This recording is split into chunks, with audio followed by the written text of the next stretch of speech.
I am a little embarrassed to admit that we're having some technical difficulties. I was expecting this technical component would be completely fixed and mastered by episode 2 of Critique-Opolis. I'm your host, Jay Germo, with the ever lovely and captivating Louisa J. This week, catch me if you can. And my little tagline was, I'm a little short. Do you mind if I cut you a check? So, Louisa, how old is this movie? This movie is 20 years old. Came out in 2002. I just made the comment that I think she just picked this to highlight how old I am. Thanks again. Yeah, just you. Not me, just you. A story of Frank Abagnale. Frank was what would you call him? Con artist or... at least the time his story was unfolding, he was a con artist. But I'm not going to monopolize this conversation because for all of those of you out there who are listening, like many women, Louisa has a crippling adoration of Leonardo DiCaprio. So how many times have you seen this movie?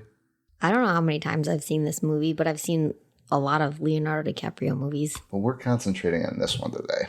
Well, this is a good one to concentrate on. Okay. So Frank is raised by his parents, and his mother is like Anglo-French, right? Sure. I know she's French. I don't know about Anglo-French. I cannot remember if she moved here or she was Canadian or what, but... Oh, she moved here. They met in France, and she married him, and then they came here. And Dad, played by Christopher Walken, he had a couple of businesses, or he had a business, and then what happened? Like it didn't... I don't actually think he had a job. At least not in the movie. I watched a thing on Frank Abagnale's story last night, and apparently he had some kind of business and it didn't work out, and he ended up working for the post office or something. Oh. And I guess Mom was, or at least they portrayed her as being, she expected a certain type of lifestyle, and he could no longer provide that, and money was not always an issue. And then, why don't you tell me a little bit about Frank, because it's been a while since I've seen it. What am I going to tell you about Frank? Or at least about Leo's character. Well, he had a lot of careers, if you will, careers in quotes, and sometimes, two at one time, like big careers, like a doctor and a lawyer at the same time. Oh, that's right. Okay, so how did he start out? He just went... I think his first thing was a pilot, right? Which is an audacious move to pull off being a phony baloney lawyer, let alone a pilot. How did he?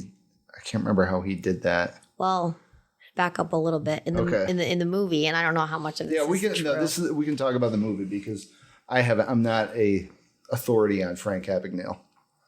Me either, really, just based on the movie. But when Leonardo DiCaprio's character, when he was younger, he went into school one day, I believe high school, and he impersonated a substitute teacher. Oh, that's right. So again, I don't know if that's true to his story, to Frank Abagnale's story, but you know what's funny? I saw this in the documentary about him last night.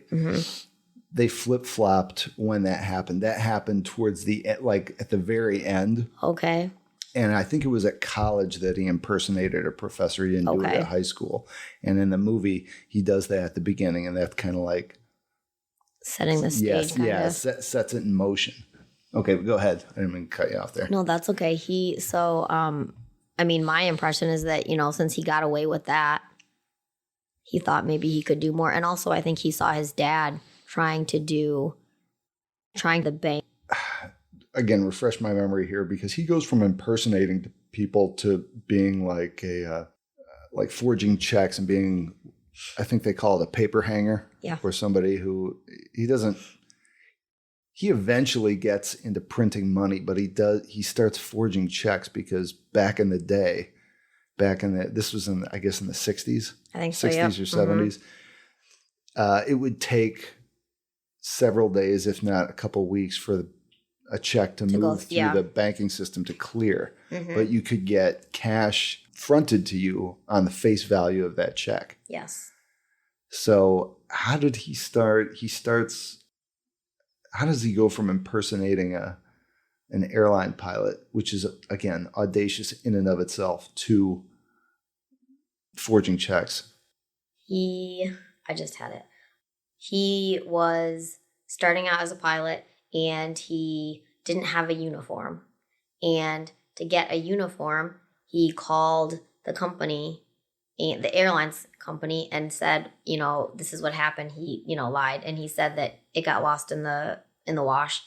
And he went to go get a new uniform, and he didn't have money to pay for it. Cash. I think they wanted cash. Yeah. And so then he was like, I think they take more. Oh, they were gonna bill his pilot account or whatever. Right. Take it out of that. Yeah. And then he was like, oh, a pilot account, and then he had an account number that he could just like. Oh yeah. Okay. And so then he's like, why don't I do this all the time? Mm-hmm. It's like free money. Yeah, and he would hundreds of dollars at a time. It started out that way, and then, if I remember correctly, he would buy Pan Am, because he did it for Pan Am, and he would buy model airplanes, and he would soak them in the bathtub and take off the decals. I love that. And then he just got it was crazy because like the amount of work it takes to produce, even in the 60s, a check that looks authentic. That's real labor. And then he gets so good at it. He like understands Micker coding for checks and like magnetic imprints. And paperweight. The paper and the ink and everything. And I think the Tom Hanks's character, Carl Hanratty, I don't think he was an actual cop. He was more of an amalgamation of a number of different. That sounds right. Yeah. Yeah, but there was one, and from my research on Abagnale last night, I think his last name was Shea, with that he played a bigger role in constructing Carl Hanratty for the screen than any of the other ones did. But there were a number of cops that played into who this guy became. That makes sense. And he went from, so he starts forging checks, and then I know he really starts globetrotting. He flies all around the world on forged checks and Pan Am's company dime, and for years they don't catch this guy. But he starts also, he's like the first he's the first 21st century identity theft person. Yeah. Yep. Because he moves into, I don't know did he take other people's IDs or did he concocted? I think he made up his own. Okay, so after the pilot, what happened? And again, you've seen. I think I've seen Catch Me If You Can about 3 times, but I know he jumped a lot between Louisiana and he really liked Florida. After the pilot, he was either a doctor. I think he was a doctor. I think he was a doctor. Yep. And so he forged that document that he went to some great medical school, and like he forged a license. Yes. Right? Yes. What did I? Yeah. Yeah. And then he went, for an interview, and the guy interviewing him was like, "Oh, like these are really impressive credentials. Thank you." And he said, and the guy said, "But the only position that I have available is an ER room person for supervision of his evening staff," which I always think when I hear that probably worked out perfect because he's not really a doctor. Yeah. So they were just consulting him if they had a question. Otherwise, he was working in his office doing paperwork. It's fun. Like the fun thing to me about dissecting movies is when there's 2 different levels to when you watch how a character is navigating a scene. Like you can be impressed by how they get from one step to the next. But when you deconstruct it later, now I know like with digital information and using credit cards now, it's you can't do the same kinds of cons that he did, but just from an like a structural analysis of how he went through his life, it's really kind of ingenious. He's like, okay, these are all the holes in banking, and they just require X, Y, and Z for me to get $1,000 at a time out of them. So I'll just make this one document, use it all over town, and that's my living. I'll go out and make $2,000 in 10 minutes. That they're not going to find me. Nope. Which works for a little while, but so after he was a doctor, he falls in love with somebody. Yep. So he meets a nurse at the hospital, and he, I guess, falls in love with her. Who plays her? Is that Amy Adams? Yeah, it is. That's Amy Adams, right? Okay. Yeah. Yep. There are a lot of people in this movie. And then he falls in love with her, and then he meets her parents. And remember, she had a falling out with her parents, but because he was a doctor and he was going to marry her, he like brought her back into the family. Right, because in the movie they were Protestants or Lutherans, right? Okay, and apparently I don't know. Apparently there's a big community of Lutherans they're in Louisiana, right? I think so. Yeah. Yeah, they're in Louisiana, and her dad is Martin Sheen. Yes. Right. Okay, and he goes from there to faking to impress dad. He says he's also a lawyer. He just makes that up on the spot. You're a doctor and a lawyer, and I'm an airline pilot. It's totally plausible. I know he looked older because he was taller, or Frank looked older than he was taller. But he was like 21 at the time, or 22. Yeah, very young. I'm like, that'd be amazing for somebody my age. Right. I know. Yeah. Like you think of all that. Like Bill Burr had a bit about this once about how can anyone be upset at Arnold Schwarzenegger for messing around on his wife? The guy's accomplished more than I could do in like 6 lifetimes. You know? I heard that one actually. Yeah. And on some level, tell me if you disagree, but on some level,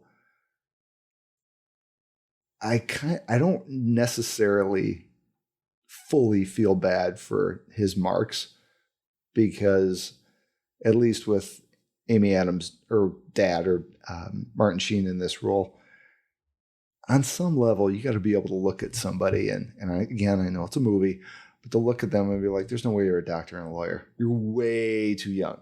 Like I don't even believe you're an attorney. Yeah. I mean, you would think that, and I know again within the framework of a movie, they're not gonna dissect. I mean, to feed the story, you have to allow him to have a conversation that just peppers in enough legalese that dad doesn't question him. Still, like at that point, I was like, well, come on, man. I think he does I think Martin Sheen's character does make a comment about him looking too young, if I'm not mistaken. I think he does. Oh yeah, you're right. You're right. Okay. All right. Well, because I take if you it think back. about not to whatever you said, but I mean exactly what you said. To be a doctor and to be a lawyer, you have to go to school for a long time. There's no way. And like you said, he looks super young. He is super young. Like to be a doctor at, what is that? 3 years of medical school plus residency in order to be able to like take that position. So that's 7 years plus your undergrad of 4. So you're already fucking 30. Yeah. And then law school for another 3 years. Come on, Martin Sheen. Be smarter than that. Come on, you got a bunch of kids, one of which has been in and out of rehab. You should know how to smell bullshit.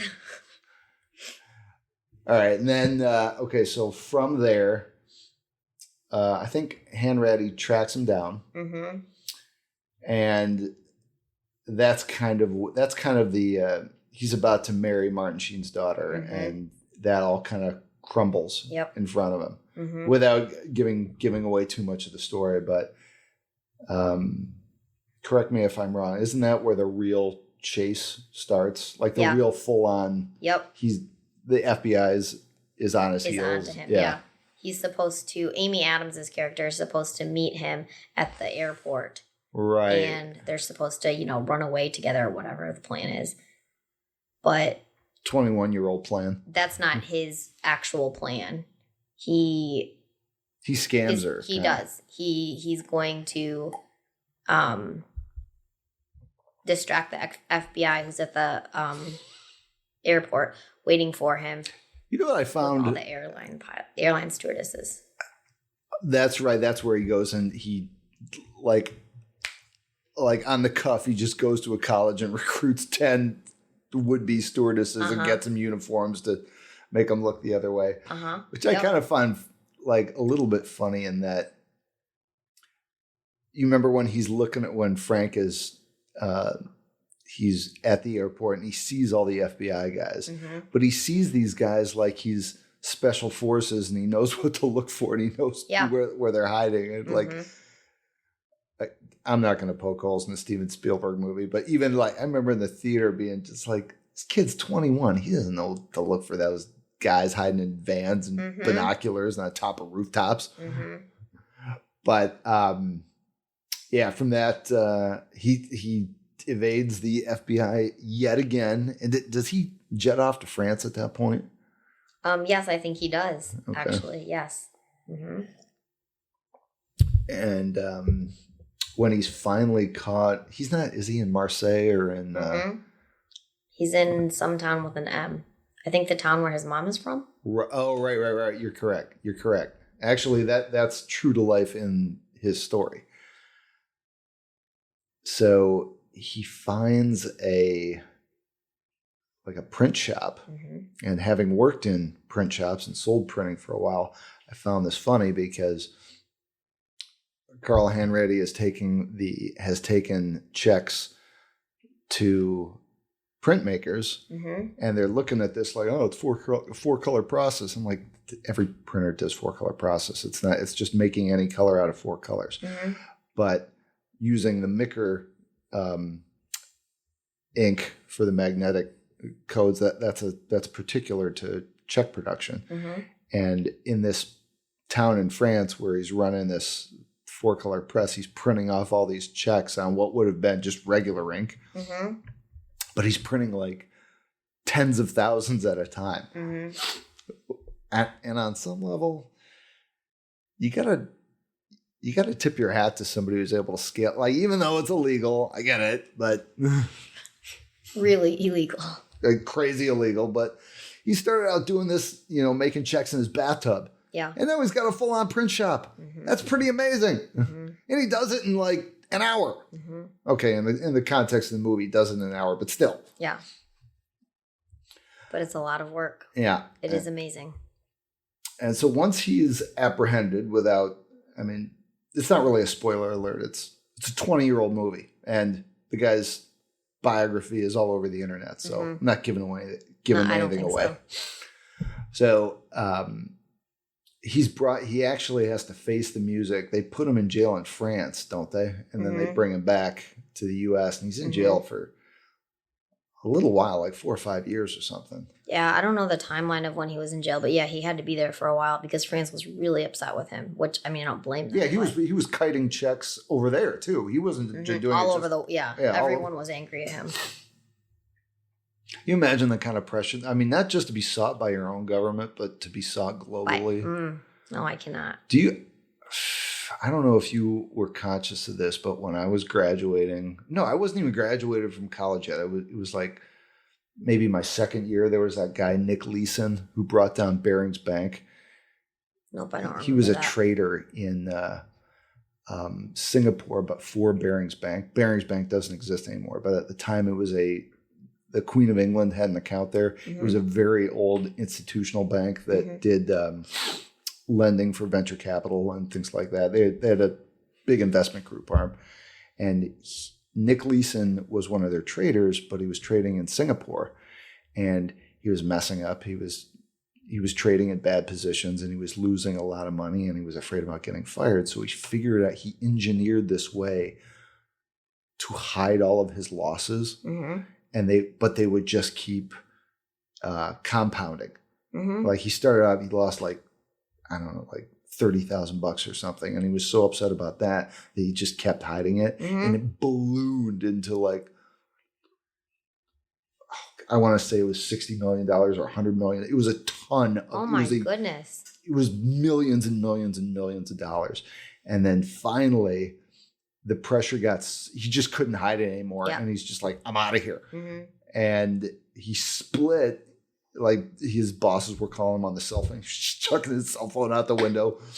And he wanted to fly off to the islands, and it hit the news, and the entire world knew about this guy. And so wherever he went, there were cops waiting for him. And when they finally picked him up, he's like, I thought I could get away. I didn't think they had banks in Fiji.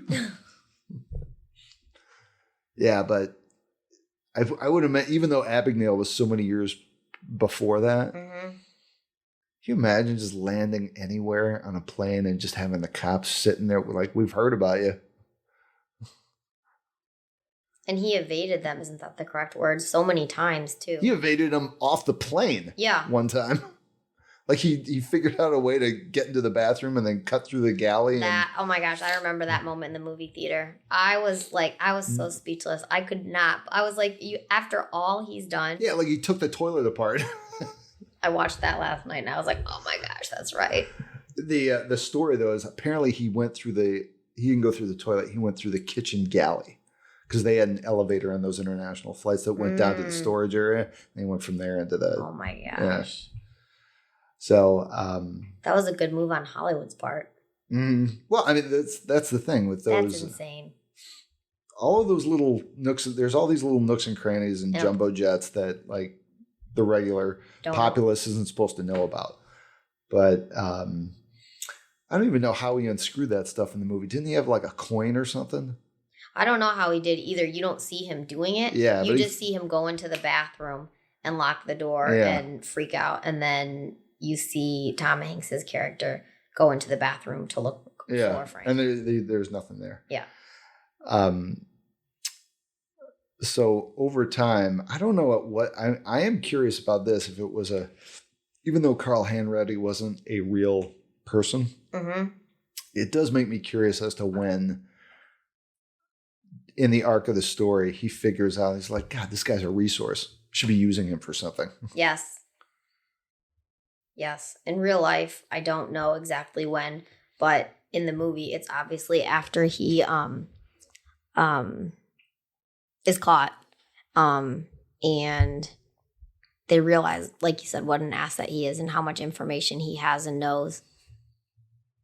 Because they bring him in to do, I don't want to say it's like slave labor, but kind of. It is, yeah. It kind of is. Yeah, no, I know. I agree. We wouldn't want to say that, but it kind of is. Yeah, but I think eventually they paid him, and it took time off his sentence. And also, he didn't have to sit in jail doing nothing. Yeah, exactly. He could use his skills. Well, I mean, it's a legitimate skill because Frank Abagnale eventually, he formed his own company to do security and like document security.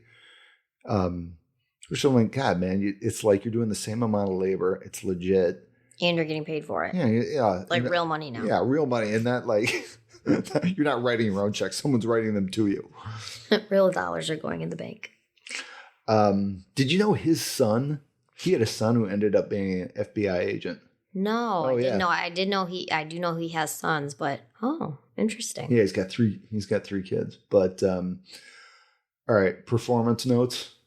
I know you loved Leo, but now's your time to performance notes.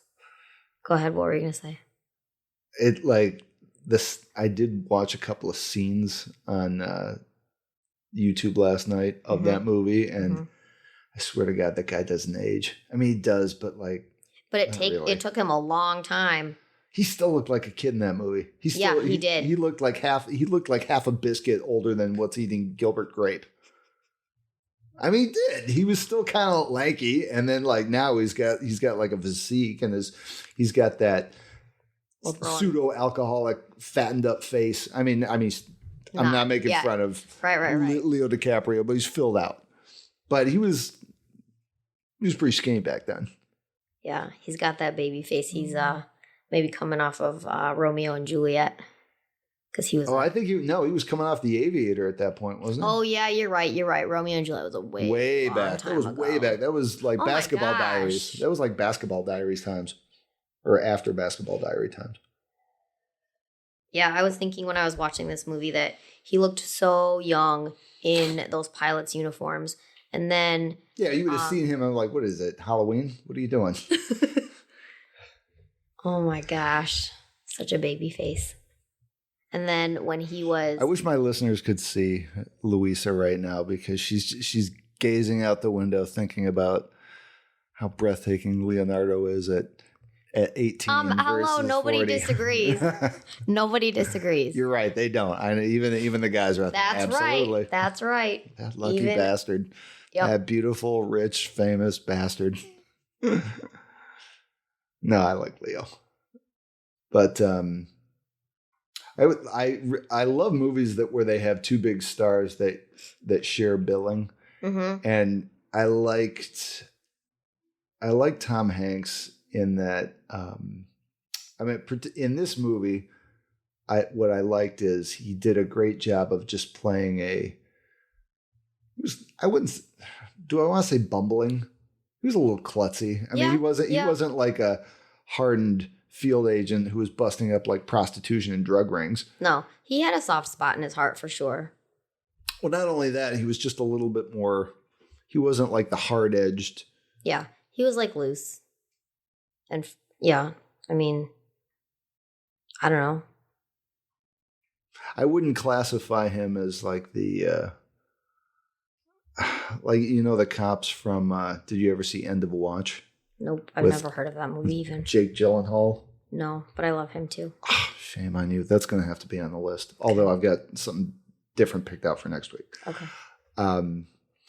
He wasn't like one of those hard, ass-kicking guys who goes out with body armor and bust hardened drug dealers.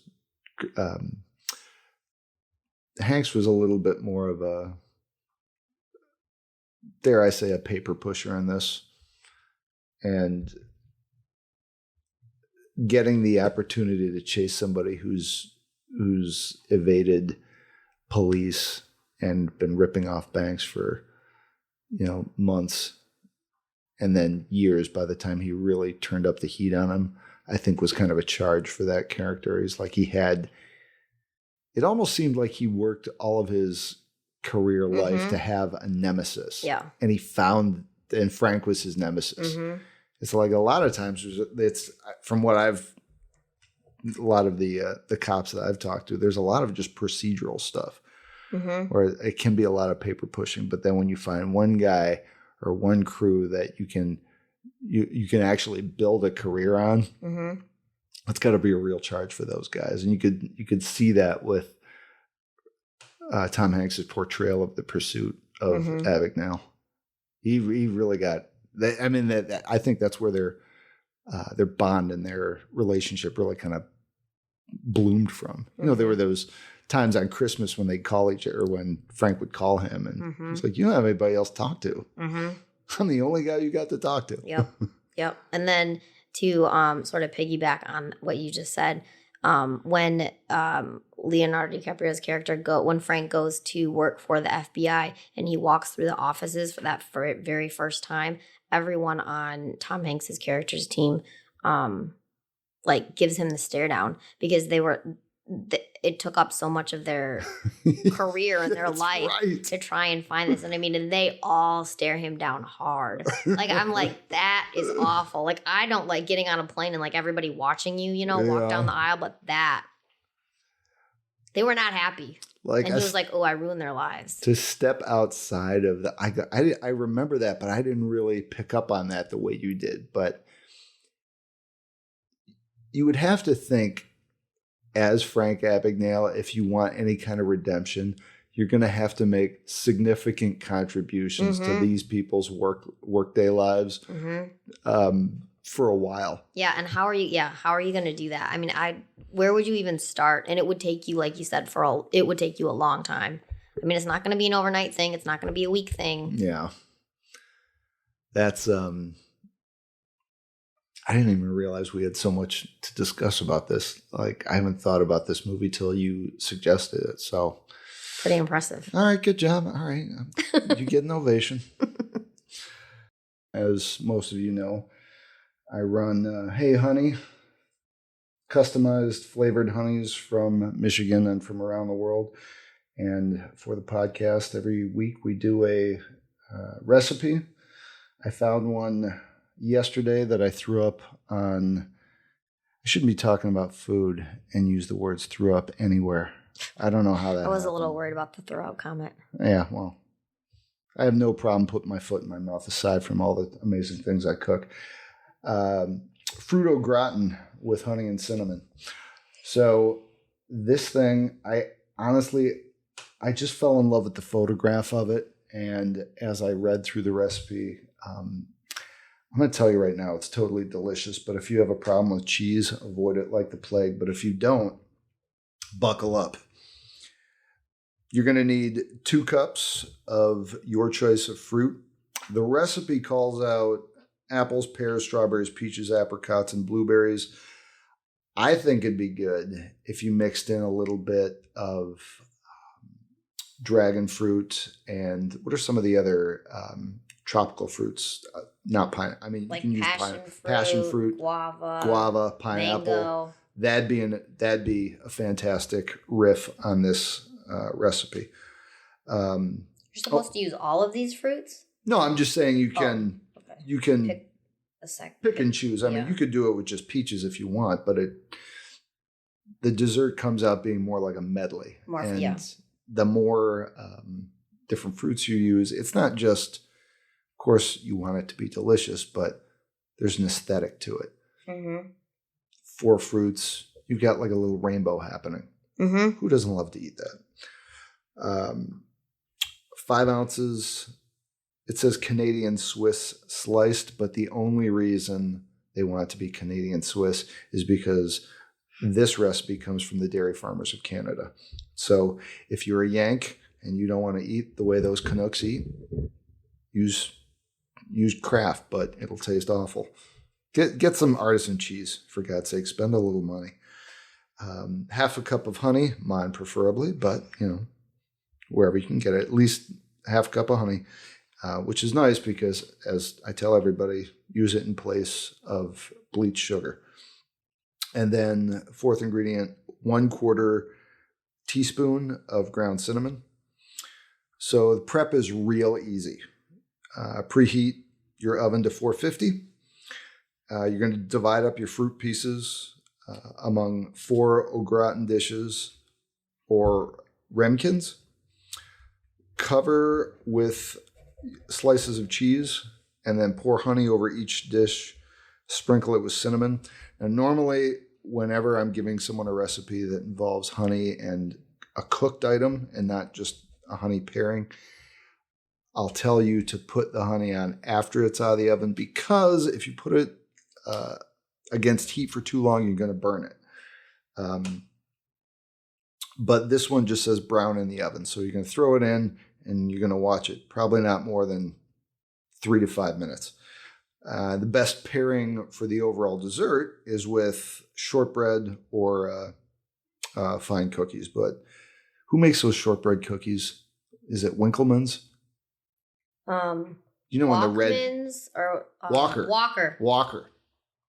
Those would be good with this. And you know they make them in the different sizes. They make the round ones. I have a penchant for the little ingots. You know, yes, the parallel holes. Yeah. Those ones are good. And I know it's shortbread or shortbread, whether it's in, a circle or an ingot, but the shape makes a difference. The shape makes a difference. I definitely agree.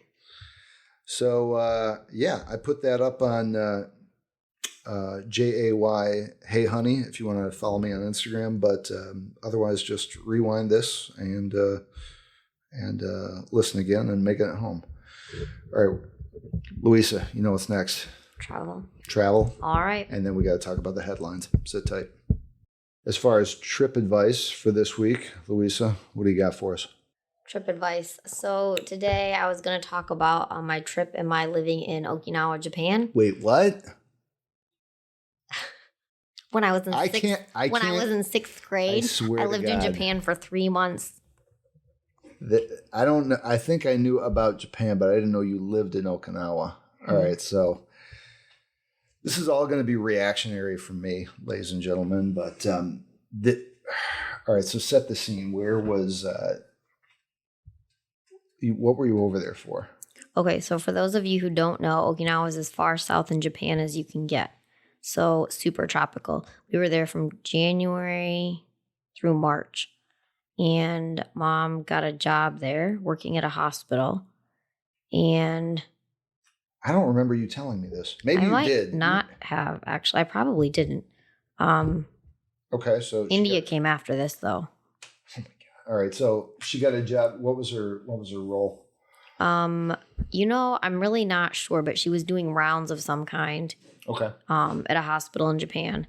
And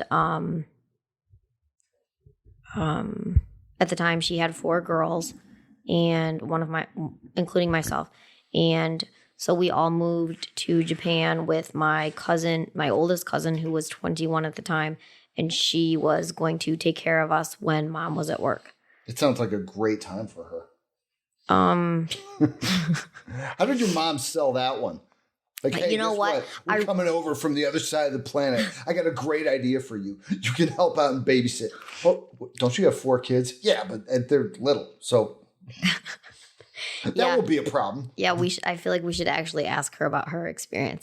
I want to know how she sold that. This was to her sister? To her cousin. To her niece, to her oldest niece. Was this a niece that like she didn't know well? No, this was a niece that she knows well, and who is one of her godchildren. So I wonder if that had something to do with it. My cousin Maria was coming off of having worked at, I want to say Disneyland, but it could have been World, but I think it was Land, and she was an intern there. I don't know. They used to have like a big program for people like out of or in college to go work there and like, I don't know, learn about Disney. You were 6 at the time? No, 6th grade. So 6th. Oh, like wow. 12. Okay. I think. And you were there for how long? 3 months. Okay. First impressions? Well, I was very little, and that was a lot of... Did you go to an American school? Mm-hmm. Okay. Oh, no. Wait. Let me think about this. I think we did go to an American school, but it was kind of Japanese. It wasn't an American school like on an army base or anything like that. We didn't live on an army base or anything like that. Were you about to say it was an American school, but it was very Japanesey? Maybe. But all right. More so it was very religious.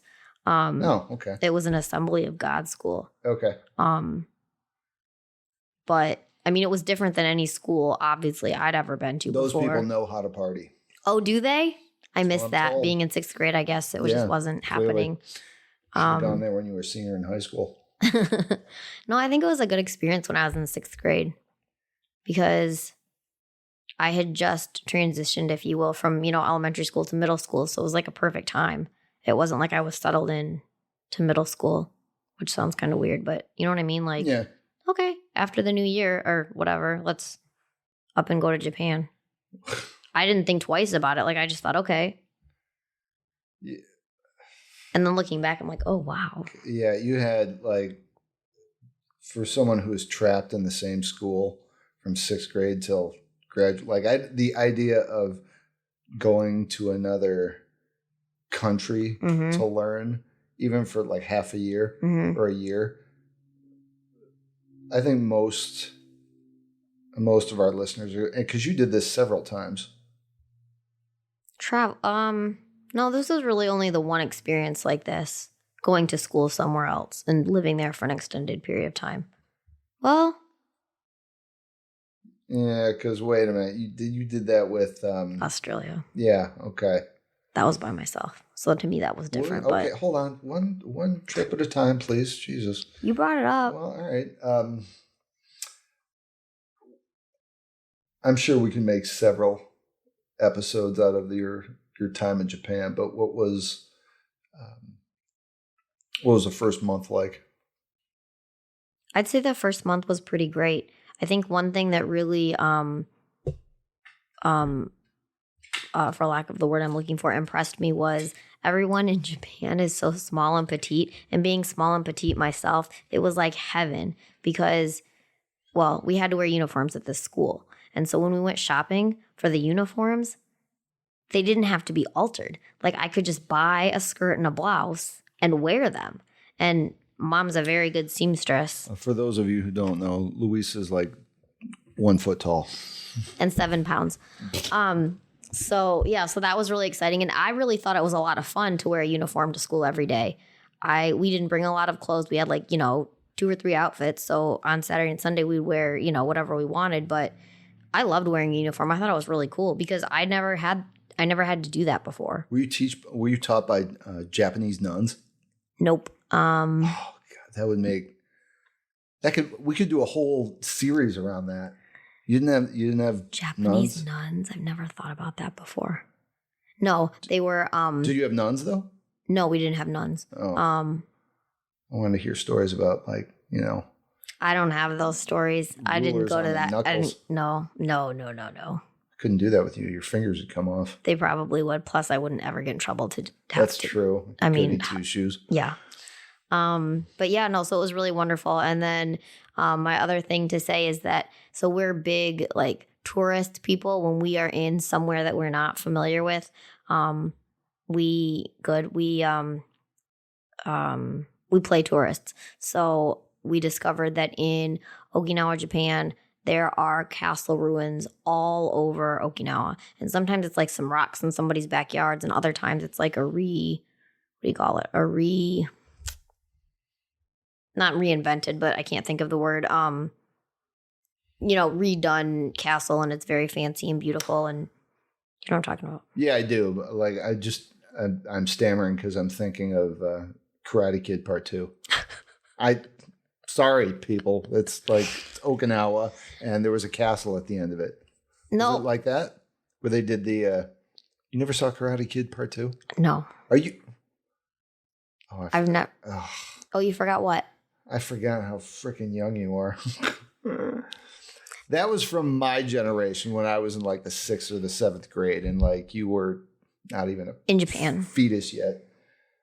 Stop. Well, I'm just saying it was a while ago. The age difference is not that wide. Okay, you're going to need to watch Karate Kid Part 2 at some point. Put it on the list. Mm-hmm. What about the people? Oh yeah, so you didn't want to see it. The people. The news headlines that we're going to get to in a minute here. One that I'm not discussing, just so you folks know. California dad loses part of his skull after drinking too many energy drinks. And the photo is gut-wrenching. But that's not going to be one of the headlines today. Anyway, people over there, how'd they receive you? Speaking of throwing up. Yeah. What was your How'd the people receive you over there? Oh, they were very, very nice. Japanese people. I love Japanese people. They're very, very nice. And they're just very, very nice. And everything in Japan is different. It's so Japanese. We celebrated for I love that description. Everything in Japan is so different. It's so Japanese. It is. I don't know how else to. Mom and I talk about it all the time. Well, isn't half of their economy run on vending machines? Probably. Oh, vending machines. That's another. Yeah. Ooh, vending machines. Because you can get anything out of a vending machine. Oh my gosh! Now you can really get anything, but before, you could get furniture out of there. You could get packaged food. You could get produce. I think my favorite was hot tea and coffee. Out of a vending machine, which now I'm sure sounds really ridiculous and silly that why couldn't you do that? Coffee machines over here. But that was so cool. You could go and you could get pop, you could get iced tea, you could get whatever you want. The same vending machine. Yeah. And they were everywhere. You just pick up, I want a gin and tonic. Bang. There it is. Well, I don't know about alcohol, but probably beer. Yeah, that's the thing. That's that's another thing you don't see over here anymore is cigarette vending machines. Oh, thank goodness. Disgusting. No, I know, but like the labels were always kind of interesting. But Yeah. Oh my gosh, I forgot about those. yeah, like I remember seeing those in airports. you know where else you'd see them is in like pretty much any sit down pizza place. Like honest to God, like if you went out for pizza, they were always at the front, right next to the gumball machines. Right. For sure. Oh my gosh. See, I'm not that. And I always found it funny because one of the brands was Pall Mall. Uh-huh. And my mother smoked Marlboros. And so I'd see all these different brands. I'm like, they all smell like shit. What's the difference in the brand? Like, oh, it was funny because like my mother knew she had to quit, but like it's almost like she became impassioned by the flavor of a particular smoke. She's like, Marlboros are so much better than Pall Malls or Benson and Hedges. And I'm like, it's all like burning tar and shit. What? Yeah, I definitely agree. I never understood that. What is the difference? Yeah. I don't know. Different. Who knows? But anyway, there's no more. I mean, if there are, I don't think there are any more cigarette vending machines. Somewhere in some movie warehouse, they have them saved because they have to, because what if they need them? Oh, for sure. You know, we're going to come back to your time in Japan. Okay. Because I know you've got 6 months worth of stuff to talk about that. 3.5. Oh, all right, fine. 3.5. These are the news items I picked out. London YouTuber claims to have been abducted by aliens and then fallen in love with one of them. Am I making your day with that or what? All right. Oh, and she's an actress, of course. Sorry, actresses and actors out there. But we don't hear about a lot of financial planners who are prone to this kind of behavior. Abby Bella says she hopes to normalize interspecies dating. I love this girl already. Oh my gosh. What? To find her soulmate, London actress Abby Bella looked to the sky. She claims to have fallen in love with an alien after it swept her into its UFO and right off her feet. Oh my goodness. Bored by the pandemic and unimpressed by the offerings of the earth, Bella explained that she joked online about wanting an alien to abduct me. Before long, she began having dreams of a white light. And then on May 31st, Bella says she heard a voice in her dream. It commanded her to wait in the usual spot. She never heard the voice before and she knew what it meant. And like, before I go any further, okay, if we're ever hanging out together and I start talking about, you know what, somebody just spoke to me in my head and told me I have to go somewhere and I'm waiting for the ship to pick me up. I would hope, even though you're one half my size, you would figure out a way to coax me into therapy or into the nearest hospital or something. I read this story and I just feel bad about this person because like the news gives her all kinds of attention, but she doesn't have anybody in her life who's like, okay, wait a minute, hold on. Let's pump the brakes on talking to the news. Let's sit down and have a conversation about this, preferably with somebody in the mental health field.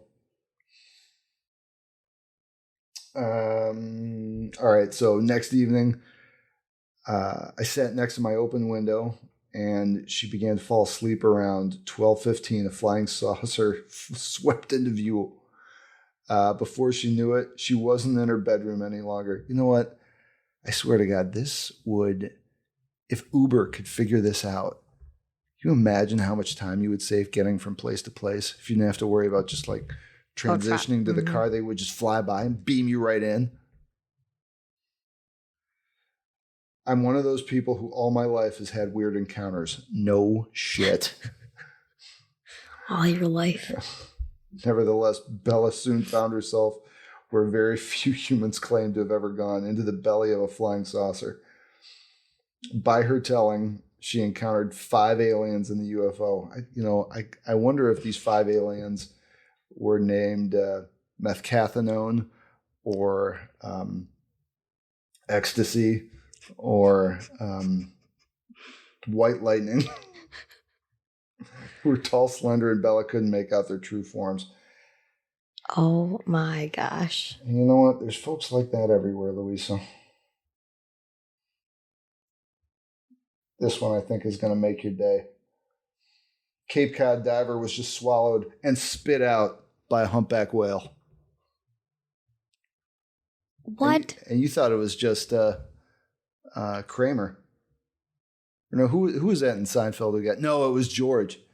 I never watched. You never watched Seinfeld? No. All right. So there was an episode where, because George is kind of a lummox and doesn't have a real job, he likes to fantasize about what jobs he could have. Mm-hmm. And he would tell people that, I always wanted to be an architect, if it just weren't for all the studying and work and everything. And one day he gets it in his head to tell somebody he meets at a diner that he's a marine biologist. And he's out on a date with this woman. And there's a whale, because they're out in New York and they're looking off into the ocean. There's a whale that is apparently having a hard time breathing. And the girl he's with is like, wait a minute, George is a marine biologist. He can help it. So he swims out there. He gets on the back of this whale and pulls out a golf ball from the blowhole that Kramer, the previous day had knocked in there. Oh my God. That was a joke. Hole in one. All right, so 30 seconds, Michael Packard struggled to escape the whale's mouth and wondered if he would be swallowed whole. God, this guy looks like a mess. In this story, the man was swallowed by a whale. And no, it didn't take place in the pages of the Old Testament to a man named Jonah. Ha ha. Or Pinocchio. Or Pinocchio. No, that was Geppetto. It happened to a lobster diver named Michael Packard off the coast of Provincetown, Massachusetts. He set off early in the morning on June 11th, Friday, to dive for lobsters with his fishing partner, Josiah Mayo. It's kind of an Amish name. I didn't know the Amish farmed lobsters. I definitely didn't know that. It's a biblical name for sure. After a disappointing first haul, Packard dove under the water to try again just before 8 p.m. As he scoured the sandy bottom of a herring beach cove, something suddenly struck him from behind. All of a sudden, I felt this huge shove, and the next thing I knew, everything was completely black. Oh my gosh. From the surface, Mayo watched as Packard's air bubble suddenly vanished. I shouldn't laugh at that. I mean, the guy's all right, but at some point you got to know that, all right, there's a way out of this because I haven't had anything bitten off. Because, I mean, the worst things these things can do is gum you to death. He couldn't have guessed what had happened to his partner below the waves. The humpback whale had suddenly swallowed Packard in one huge... Oh, my, that is so straight up Geppetto. Everything went dark. Oh, my God. I just asked myself if I've been eaten by a shark. I'm telling you, if you can feel your limbs, you're all good. Yeah. Mm-hmm. Very next sentence. Then I felt around and realized there was no teeth, and I felt really no great pain. And I realized, oh, my God, I'm in a whale's mouth. I don't know if that'd be the first thing that comes to mind, but for a terrifying stretch of 30 or 40 seconds, Packard struggled in the darkness. Questions raced through his head. He still had his breathing. That's amazing. He still had his breathing apparatus on. If it was I'm sure it was just one of those snorkel things. Mm-hmm. But how big was this whale if he was wearing a full-on scuba suit? Yeah. That's probably why I kicked him out. Oh, it tastes so metallic. Ugh. What would happen to my wife and teenage kids? Well, I'm sure you're getting an insurance payout if you're a lobster fisherman and you get eaten by a fish. Excuse me, mammal.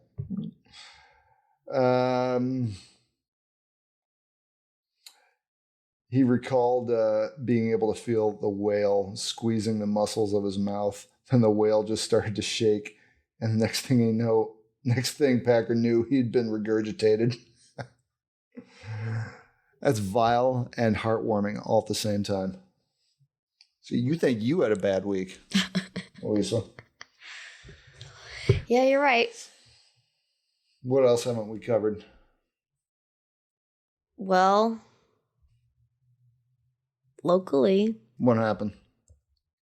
the University of Michigan president is no longer the president. When did that happen? Last night. Because apparently he was having he was having an affair and was sending Hot. Again, I'm going to throw up. All right, first of all, for some context, what's his name? President Schlissel. Okay. I'm not sure if that's how you say his name correctly. But yeah, no, I was just like scrolling through Facebook, and on Ann Arbor Townies, it was like breaking news. And I was like, breaking news? Was he hooking up with a student? Breaking news. Well, we don't know who it is yet. So that will come out soon, maybe tomorrow. But he was using his work email to like correspond with this, I'm assuming, lady. Such a rookie move. Never do that. You get a burner phone. So what is wrong with these people that they think to do this? So anyway. Well, wait a minute. Is he married? Mm-hmm. Okay, I was going to say, the guy's getting a little action. Why do you have an issue with it? Oh, he's married though? He's the president of the University of Michigan. Oh, so he can't have sex? Is that what you're telling me? That's not what I said.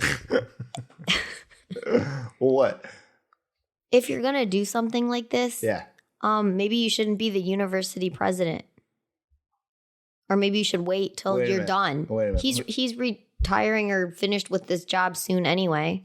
See, all right, that I take umbrage with. If you're about to retire and you're going to be out of the public eye, you got to keep it quiet till then. But like, is your issue that he was getting a little on the side, or that he was married and getting a little on the side? The second, for sure. Okay, well, I was just, because you said if you're going to do that kind of thing, like what kind of thing? Just like getting a little love, or I don't know anything about the guy. He's married. Yeah, I mean, I don't either. It's like, it's big news. It's going to be all over everything soon. Man. But it's just, I mean. What if their like home life is a total mess?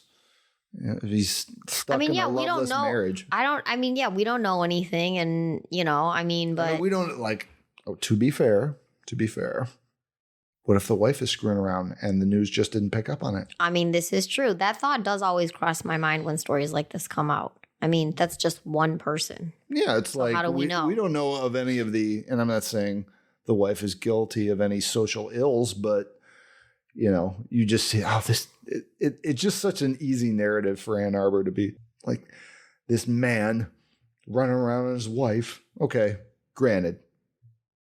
And it's not like it's the first thing or the first time that something like this has ever happened. Total piece of shit move. I get it. But we don't know what his wife does, right? I don't know. I have no idea. Probably like a secretary somewhere. So who cares if she screws around? What are you saying, Jay? That like women can only be secretaries? No, I don't know I don't know what she does. Maybe she's the dean of the medical college. I don't know. But considering Ann Arbor politics, I will bet you dollars to donuts if she was the dean of the medical school and she was screwing around, we'd never hear about it. Probably true. Well, what's his name? President Schlissel? Mm-hmm. Just couldn't keep it quiet for another couple months, could you? Good job. Get a burner phone, dude. Seriously. All right, guys. Next week, I'm not going to tell you what the movie is because I haven't even told Louisa yet. So stay tuned and behave yourself. If you're not going to behave yourself, don't get caught. Take some tips from me, Prez. Talk to you guys soon. See ya.